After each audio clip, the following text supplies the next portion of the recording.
So I remember watching a Sabby Sabs video where there was a African American guy who was developing some sort of alternative fuel with corn oil or something. I don't remember what it was. What I can tell you is, though he may have dreamt it up on his own, he's not developing anything they don't already have and haven't had for decades. I know that as a military special forces brat, okay? I live in the woods, so with the Ukraine war, there was an Englishman named Robert something something. He had three names. He's got a big channel on YouTube. He's basically some sort of engineer, and he shows people how to make biofuel for their cars in England using free old cooking oil from restaurants and mixing it with, he calls it petrol, but what that actually is here, I don't know whether it's propane, I don't know whether it's diesel, I really don't know what it is. But anyway, she was covering this, Sabs was covering the story, and apparently there was helicopters flying over and he's getting death threats, blah, blah, blah. That's probably all performative to make it look like they don't already, by the government, to make it look like they don't already have that technology. What's more, she went on about how this guy's willing to die for his community. That guy's situation and my situation are extremely different. Now that I'm in Vermont, our situations are not even close. Before I got to Vermont, I had entire communities in Phoenix, Prescott, Orlando, Buffalo, Columbia, Missouri, Little Dixie area of Missouri, openly and notoriously Klan, per the book Rebels on the Border by Civil War scholar Aaron Astor, whose, I think, his introduction says, the state offices in Jefferson City are run by a clique of white supremacists operating out of the State University in Columbia. There's only one state university in Columbia. That's Mizzou, University of Missouri. Those openly red states that criminalized abortion and birth control took care of me. I was willing to stay there and die for those people. Those people in none of those states, even in the big city of Orlando or Phoenix, which is 5 million, Buffalo's 3 million, and Orlando's probably around 3 million.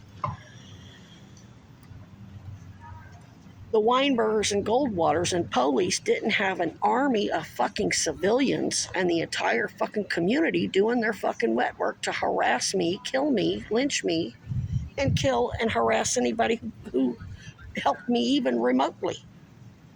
Only in Vermont is that happening. I was willing to die for those people who took such good care of me, to the point that my mother had to run me out of Arizona. And Dad sent one of his undercovers to really encourage me to get the fuck out of there, because the police were going to fucking kill me. Not the community, the police themselves. And that includes the doctors.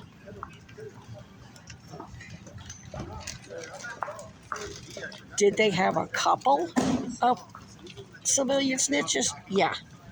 But not an army like you got here in Vermont.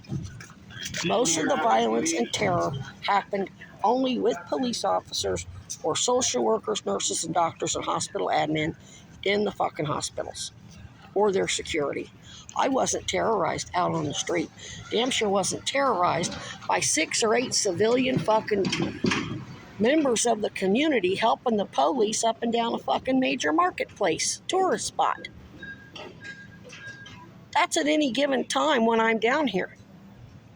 The list of all of them that I've encountered over the past 5 years probably adds up to probably close to 100. Only in Vermont.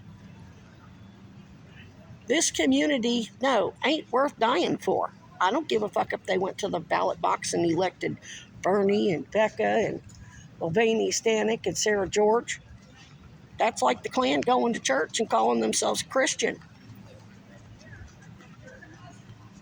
This community of damn near at least 100 people actively participating in lynching me and killing 3 other people and emboldening, helping the police to the point that they even killed Michaela Raines of Save a Fox.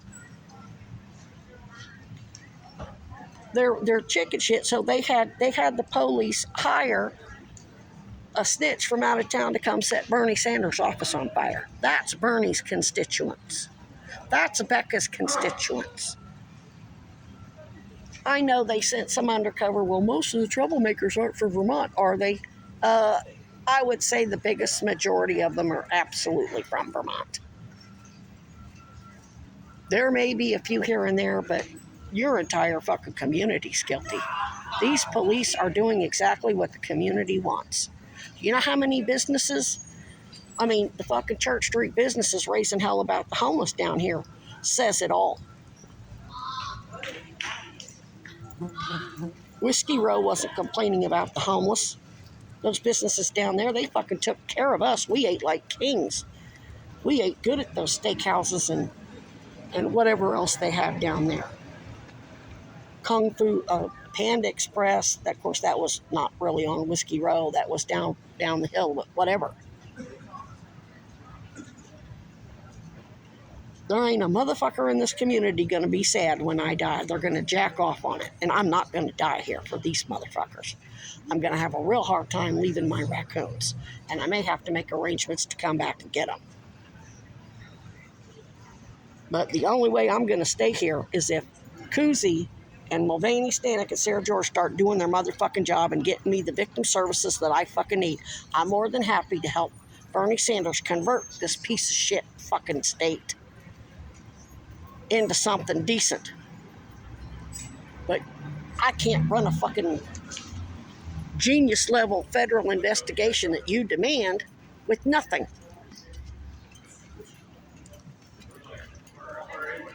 Fuck out of here. Die for my community. That guy, that whistleblower that Sabs was talking about, he had like $90,000 or $40,000 in a GoFundMe.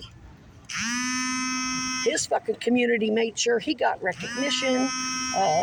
They took care of him. They made sure he had money. They made sure he had everything he needed to do his fucking job. I ain't getting that here. Got it everywhere else. Got it in Florida, Missouri, Arizona, New York. Not here.